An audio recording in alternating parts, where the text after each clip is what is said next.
Hello, my name is Lydia. I apologize for the obnoxious title that you just read that made you click on this video, but welcome to my channel where we talk about basically anything TV related. So I feel like everybody has been on YouTube like the last, I don't know, couple of days because of Drama getting 2.56.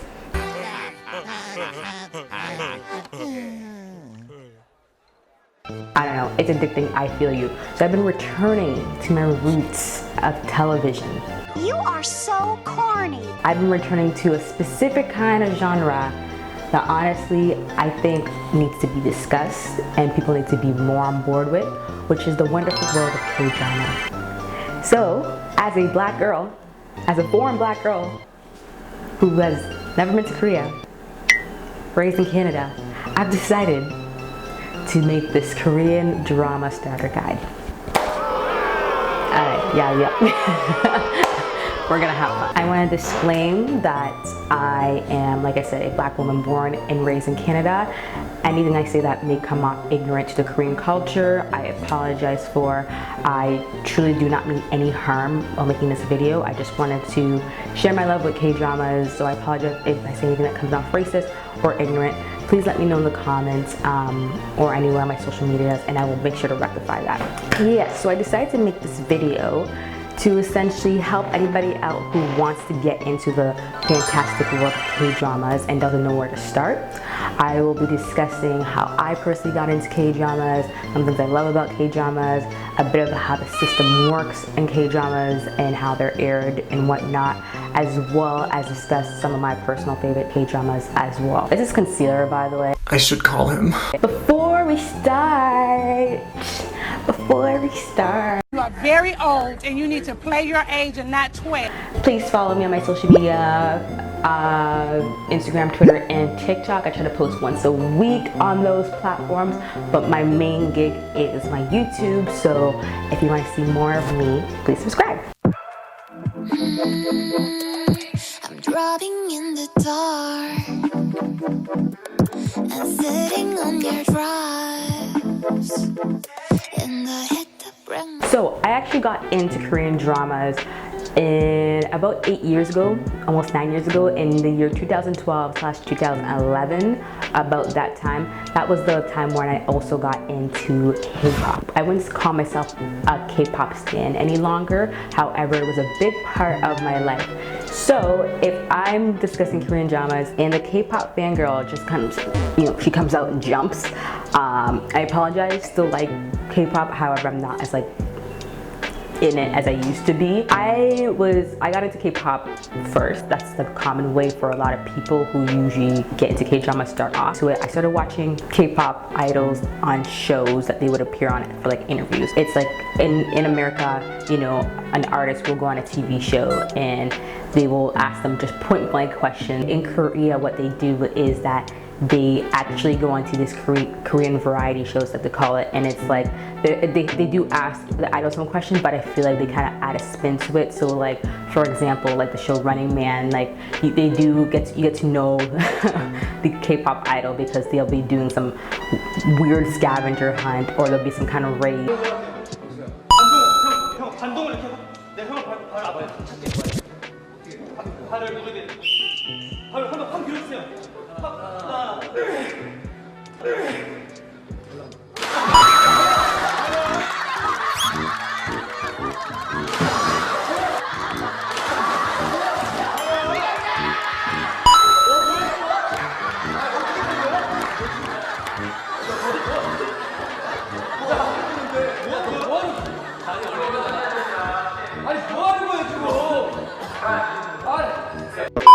So I find Korean variety shows to be a lot more fun than American interviews, personally. So when I was deeply into K-pop, I would watch a lot of my favorite K-pop idols on Korean variety shows. Now, once I got really into it, I realized that I actually like certain variety shows such as like Running Man, Weekly Idol, 2 Days, 1 Night as well. And so what would happen, because I would enjoy like the main cast, I would end up watching the whole end up watching the whole series as a whole. Now the shows have like I don't even know how many episodes. It's like saying you watch every season of SNL. Most people keep watching the episodes that their favorite stars are on, but like I said, I know some people who've been watching SNL for like years because they like some of the main actors who play in SNL. So that's what kind of happened with me. I started like really liking some of the cast in like Running Man, for example. So I would start watching all the episodes, and sometimes it'd be idols or K-actors I wasn't familiar with. So I would watch a show and I'd be like, oh, you know what? I really like this Korean actor. What's his name again? And I would type him in and then pull up his whole resume and end up watching one or two, depending on who it was. Most of the time, if I really like the actor, I would watch all his K-dramas because I'm that bitch.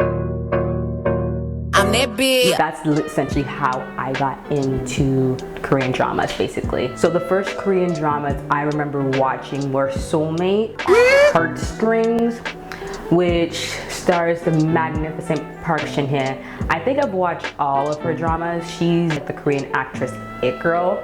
Like, I saw that girl on every dramas. I will say I did take a big break between 2017 to 2019 where I wasn't watching any Korean dramas at all.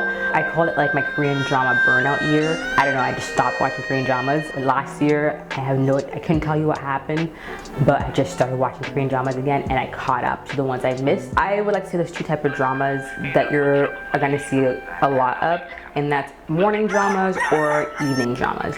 Morning dramas are for like the target audience for morning dramas, or like mom, housewives. She's making breakfast for the family, so she's gonna put this drama on in the morning. Then we have evening dramas, which are usually aired around after school hours, after work hours, and the target audience I would say is between like 16 to like 30, 40, definitely a younger target audience for that. Who had been saying that? Who said that? Who said that? Who said that? So let's begin with evening dramas, because those are the ones I feel like you're gonna see the most of, and they are definitely the most popular. Usually, evening dramas have 16 episodes, and they air twice a week, back-to-back days. So there's Monday, Tuesday dramas, Wednesday, Thursday dramas, Friday, Saturday dramas. So the days of the week of which the dramas airs is determined solely, essentially, on how well it's expected to do. So for example, if a really popular actress or a really popular writer, for example, the writer of Goblin, Descendant of the Sun, she's known for writing amazing dramas, so she's always usually gonna have, her dramas are usually always gonna air Monday, Friday because they have a lot of anticipation. Or a really popular actor, like, once again, Park Shin-hye, back in her day, even I would say now, when her dramas would come out, they would usually be they would usually be Friday, Saturday drama because there was a lot of anticipation on it. It's similar to how, like, remember back in the day where, like, I feel like they don't have this anymore because right now it's the world of like online television. But once cable television was a big thing, I feel like, you remember when the days were like really popular shows, or the good shows would always come on Friday night or Saturday. It was because everybody was home those times, so everybody was able to watch it. Similar ideas.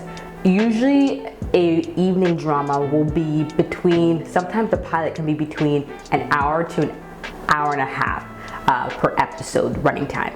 So that's a long time, especially with pilots. Like I said, I've seen some pilots that are almost 2 hours. What? Straight up, especially when it's plot heavy. I feel like TVN does this a lot. TVN is a really big network. They do a lot of plot heavy drama, so their pilots can be up to 2 hours sometimes. I've seen it, which is like a full-length movie. Now, I know some networks have decided to do this thing where they split the dramas in half. So if a drama is supposed to be like an hour, they'll split into half-an-hour time slots and put like a little break in between. Usually this works for like light-hearted dramas, I find. So dramas that aren't too plot heavy, I find like it works. But for dramas who have like big, like deep plots, it doesn't usually work. But what will happen is, instead of having 16 episodes, the drama will now have 30 episodes. 30 episodes. That doesn't make no sense. Because morning dramas sometimes will air Monday to Friday. They have shorter run times, so they're usually half an hour to 45 minutes, but they air every day of the 5 days a week essentially, and it's usually in the mornings. So, and then not only that, but those dramas can be between 40 to even 100 episodes. I've seen some with almost like 150 episodes. It kind of, if you think about it, like if you compare the two, it kind of adds up. But yeah, morning dramas can last a long time. Baby, you don't kill my vibe, yeah. Baby, you don't kill my vibe, yeah. Now we're gonna get into the OSTs. So OSTs is usually like the soundtrack of a drama. So you will notice that almost like a movie, a drama will play like the same 5 songs until like halfway point, so like episode 6 or 7 or 8, and then they'll play another batch of they'll maybe add 2 other songs, but still keep playing the same batch of songs they played earlier, but they just add new 1 or 2 songs. It's usually sung by K-pop idols or just really popular Korean artists, and it's usually more of a ballad type. At one point, you can recognize a drama by the OST because they play it so many freaking times, especially when like the female lead and the male lead get together. You are my destiny. You are my destiny. So that's something as well. I actually personally love it, but yeah. Fun fact about Korean K-dramas, usually dramas are aired on cable televisions on major networks such as TVN, MBC, SBS, KBS, KBS2, and JTCB. However, in 2010, web dramas became a popular genre for the general public, where essentially the dramas will be aired on non-conventional platforms such as Naver or actually YouTube. It has actually become trendy as well to turn webtoons, which are really popular Korean online comics, into dramas as well, as some webtoons can reach over 6 million users. Voiceover Lydia here to recommend 3 dramas I personally think you should watch as starters. Do not confuse these with my favorites. Those will be revealed later on. The first drama I'll recommend is MBC's Weightlifting Fairy, or Weightlifting Fairy Kim Bok-chuk. This drama is freaking cute, okay? So it stars YG's models turned actor Lee Sung-kyuk and Nam Jo-hyuk, who make the most precious pair in drama history. Apparently they dated afterwards, oh yeah, okay. Couldn't fool me with the drama. Couldn't fool me, that's what I'm gonna say. I love it. The drama follows Lee Sung-kyung's character Bok-chuk, who is pursuing her dreams as a weightlifter. Fun fact, this drama is inspired by the South Korean Olympic weightlifting gold medalist Jang Mi-rang.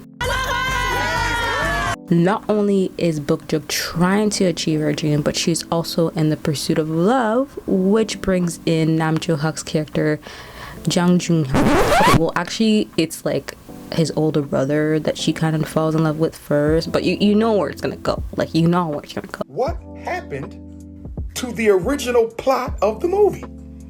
What happened to the I feel like this drama introduces college school life in South Korea, and it's a great introduction to that sweet, lightweight, you just feel very light and airy summer romance vibe, which is perfect for right now actually, especially when it comes to that whole friends to lovers trope, or should I say friends who bicker all the time but end up loving each other trope, which is that stuff is just it gets you, it gets you. That's the shit I wait for. But anyways, I would definitely recommend this drama on your list if you haven't watched it already. Okay, so I decided to add another wildly popular drama to this list. Weightlifting Fairy was really popular with international fans. However, this drama was loved worldwide, baby. This is a great show if you want to know more about Korean history, but you don't want to start with a historical drama right off the bat. Although I will say that Korean historical dramas are really good and you need to check some of them out, okay? Second show I'm recommending is TVN's Reply 1988. So the Reply series is a wildly popular series TVN remakes every few years. The drama follows an influential year in South Korea and usually follows a female lead through her turmoils during set years. Personally, I'm more of a Reply 1997 fan just because I gotta support my girl Mujinga and A-Pink, you know how I feel. However, Reply 1988 is more critically loved and I can definitely see why.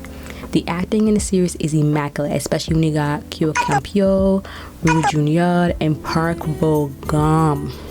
Girls, this man of an actor. Just watch his rest of the drama. Just do it. And then we also have the lead by Lee Hee-ri, who honestly can stand her own as a lead. She did an amazing job. Story is set in 1988 South Korea. We follow 5 friends and their own struggles, such as heartaches with being the middle child, struggles with poor grades and wanting to attend a really like elite college, and of course the best, and I mean the best, love triangle in K-drama history. I remember after this aired, even weeks after, people were still talking about that love triangle, and then still cursing out the screenwriters and everything. Like, oh girl, just watch it. You won't regret it. The show is also really hilarious. I remember laughing until I was crying in some episodes. Definitely up there with like most iconic dramas. Okay, here's the last one. So I decided to mix it up a little bit and add a thriller. Not just any thriller, but one of the best detective thrillers out there. Sorry, Detective Conan. Yup. So I'm gonna talk about TVN Signal. 시작되지 말았어야 했어요.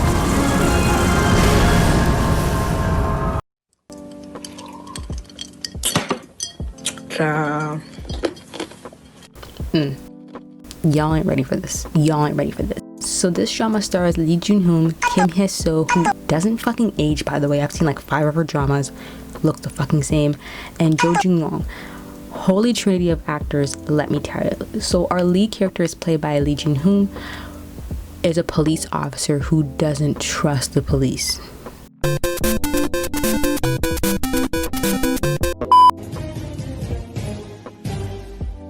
Anyways, one day he finds a walkie-talkie that allows him to contact this amazing detective from the past that essentially helps him solve a whole bunch of cold cases. It's amazing. This show will have you like crying. I don't even know. I remember watching this in like one sitting, pulling an all-nighter. Oh my god. My eyes were red the next day because I was crying so much. It's so fucking good. I understand right now if y'all don't want to watch like police media because propaganda is real, but listen, the lead character doesn't even like the force. He's kind of a lone wolf with the lead character, with the female lead, and he kind of does his own thing, and as he should, because listen, I ain't gonna spoil shit, but just watch the show.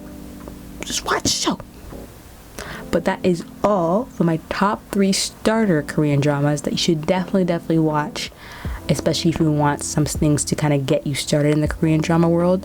These, for me, I would say are staples, but obviously you guys can break down your own staples if you are a fan of Korean dramas in the comments down below.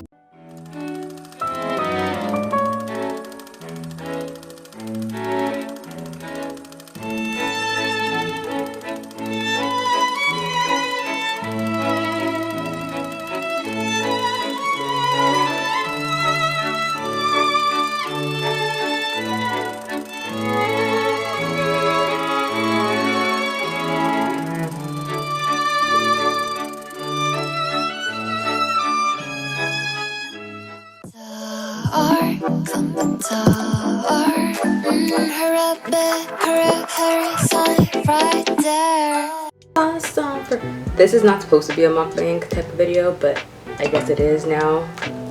I guess it's turned into a mukbang kind of video.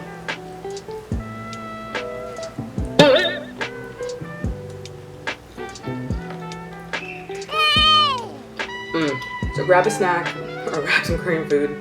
This is making you hungry, shit, because it's fucking great.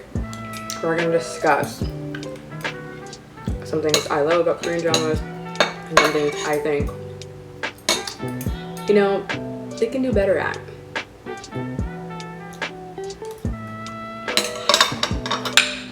Okay, so first we're gonna discuss misogyny. I feel like they've done a better job at this in the last couple of years, but the wrist grabbing is still a thing, so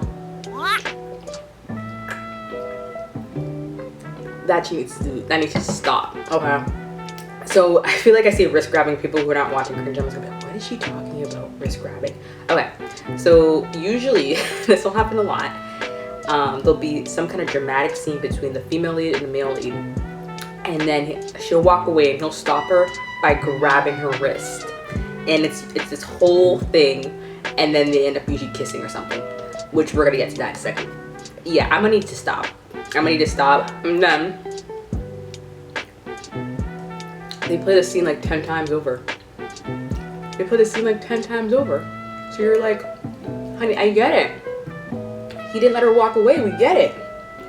Yeah, I'm gonna need that to stop. I feel like the misogyny in general has gotten a lot better. And actually, the current drama I'm watching right now, It's Okay to Be Psycho. Oh, Psycho, but It's Okay. The writer has said that he actually purposely switched the roles, like the gender roles. So he feels like a lot of the stuff the male lead will do usually happens. A lot of stuff that the male lead does in this drama tends to happen to female leads in dramas, and then vice versa. So I'm liking that.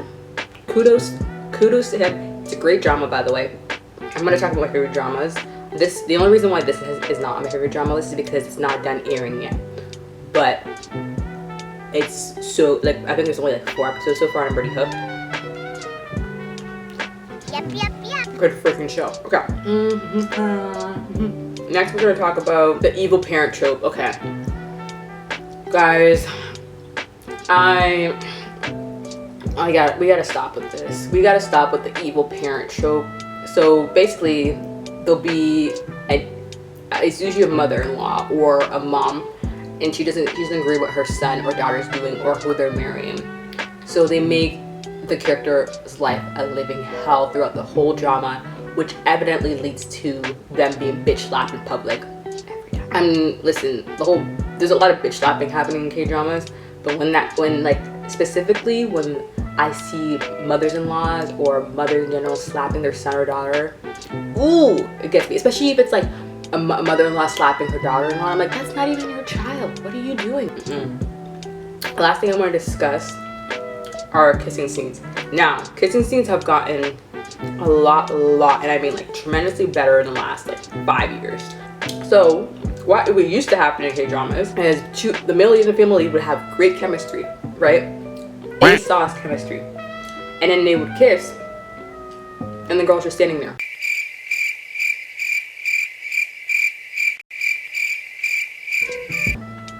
Mouth ain't doing nothing. Body ain't doing nothing. Face like this.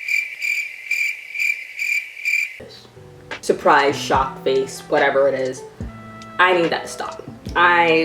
Yeah.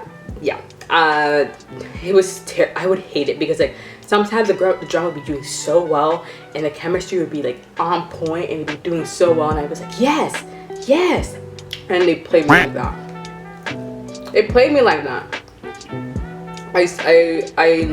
I'm legit like an episode. Usually the kiss will happen between like episode like 8 to like 10.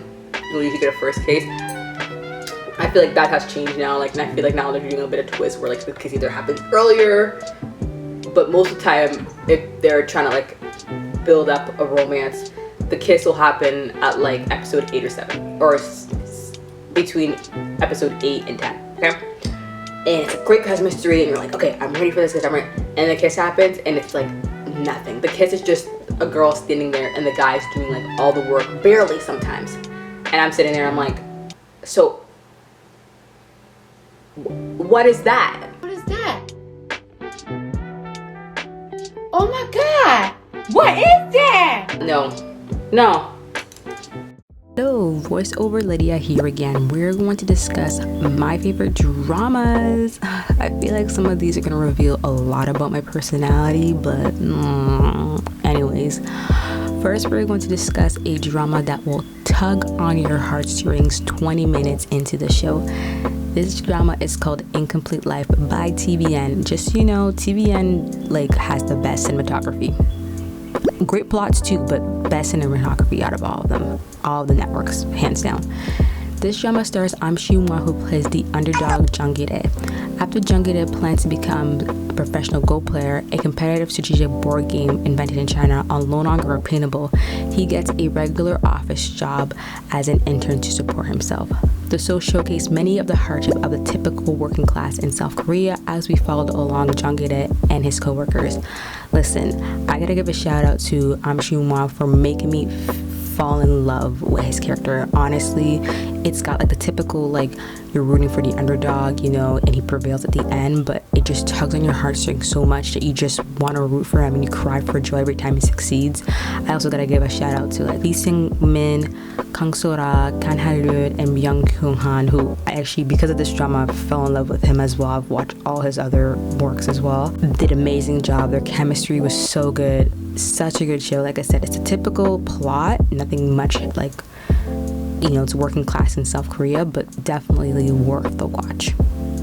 Okay, so I feel like everyone had this drama on their list at some point, especially the first 5 years after it aired. I saw it everywhere, as it should. It was freaking amazing.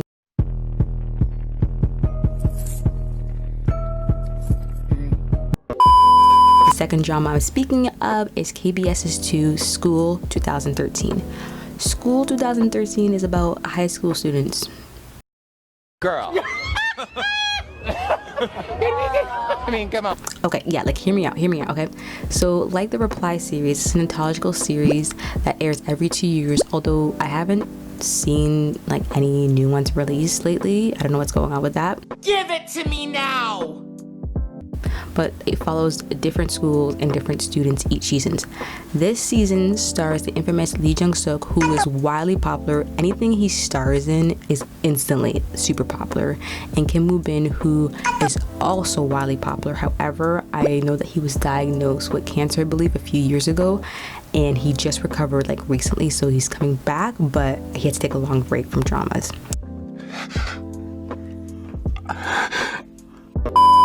The bromance in this drama is strong. The leads are like ex-best friends, but like not really. It's complicated, but it's worth it. It's like ex-best friends to enemies to best friends again. Girl, this drama is gonna make you like you.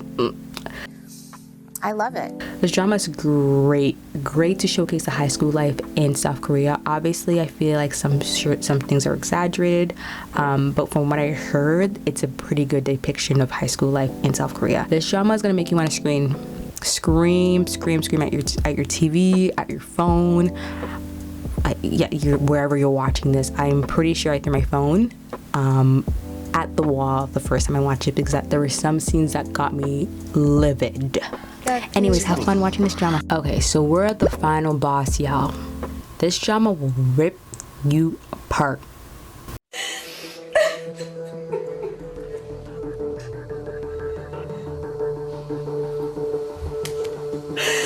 I'm gonna have a heart attack. Third drama I'm speaking of is SBF It's Okay That's Love.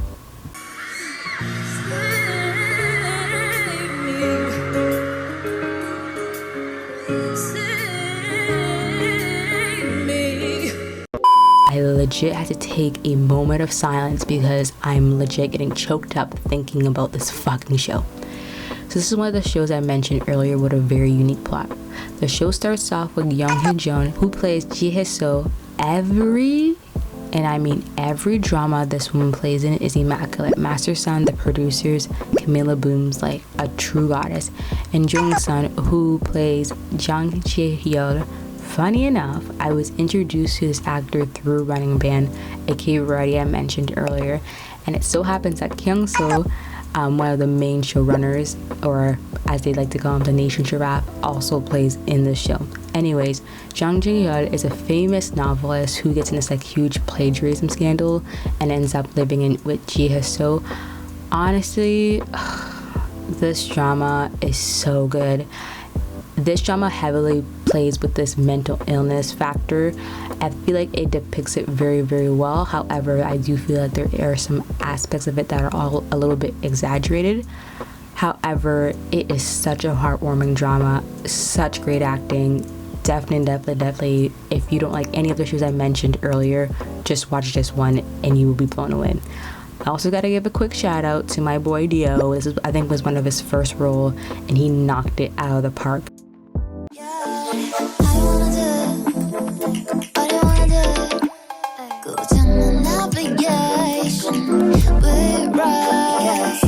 I was gone on my K-drama burnout.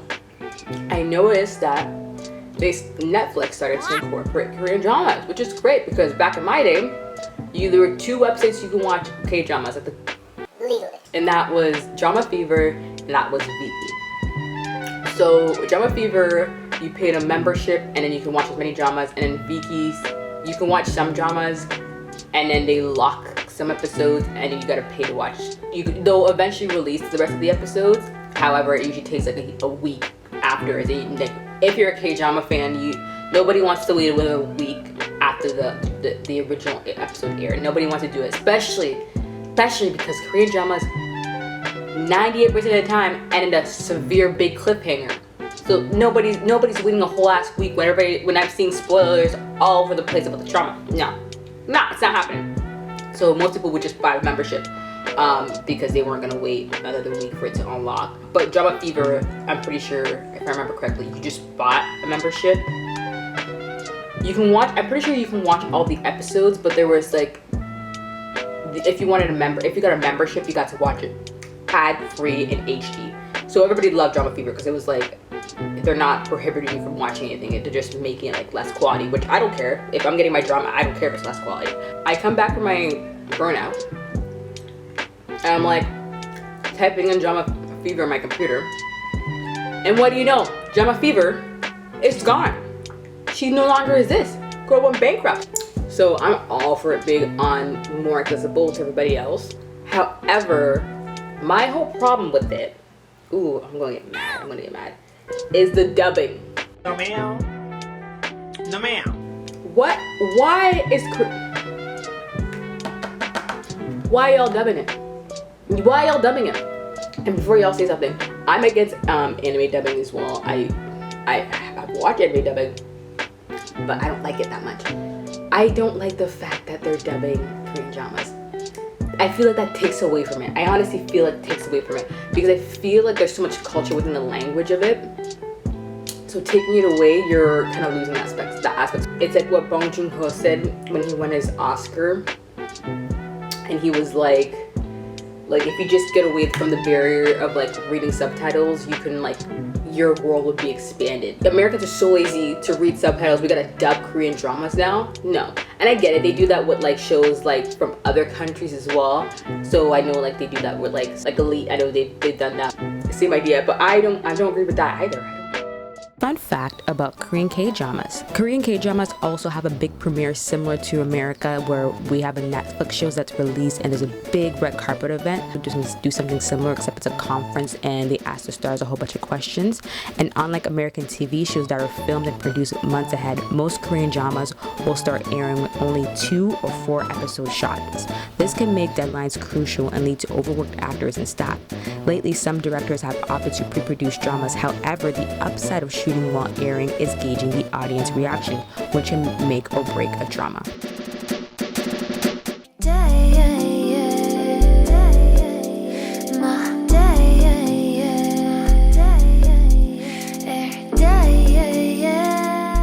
We should also discuss tropes, the different tropes that they have as well.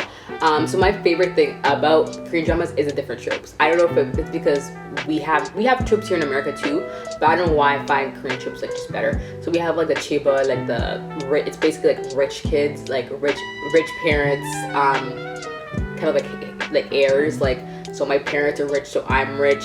Entitled kid, falls in love with a poor girl.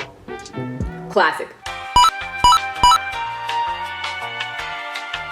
I love it. Okay, next we're going to talk about historical dramas, which are so informational if you want to learn more about Korean history, and they're super, super addictive. Definitely recommend. Then we're going to talk about historical fusion. I really, really like historical fusions because they bring a little aspect of the historical facts and then they kind of infuse them with present. So it's usually like a lead character will be cursed, so they have this ability to travel through time, and then in the present time there's somebody that they're fated to that will like help break their curse they fall in love with. It's always this, it ties in faith and soulmate stuff, and that's my bread and butter. I love anything to do with like soulmate, alternate universe, mine. eat it up. Then between, I want to say 2017 and 2018, my Korean burnout year, I noticed a lot of boss and like employees or boss and secretary dramas came out, and I was like, what's going on? There was like 4 or 5 of them that came out, and I was like, okay, but why? Why are so many of these dramas coming out? Why? Yeah. Listen, they were fun. Some of them were fun, but I was like, there's a lot. K-idols acting. I know some people don't like that. Personally, I don't mind K-idols act like Korean idols acting, because to be honest, I've seen some K-actors who are worse than some K-idols, because I feel like there's like a stigma in Korea that like if you're an idol, you can't act. So I feel like a lot of K-idols prep themselves very, very well before they start shooting a K-drama. Honestly, and I'm saying this, I've seen some Korean actors who can't act, and nobody else, like maybe a couple people will say something, but then I've seen a Korean idol who did like just fine, and people were like, whoa, oh, that was terrible. I can't even believe, why were they not? Like I feel like IU gets shit on a lot, even though I love, like, all her dramas are amazing. All her dramas are amazing. I recommend Moon Lovers, Producer, Mr. I'm full. The sun's going down, my camera's acting up. I'm gonna end this video. Probably gonna edit this for 5 hours tomorrow. So, like I said, I post every week. So subscribe to my channel and like this and share this if you guys like. Follow my other social platforms. It's getting weird. Okay, I'm being weird now. I'm gonna go. Bye. What's up?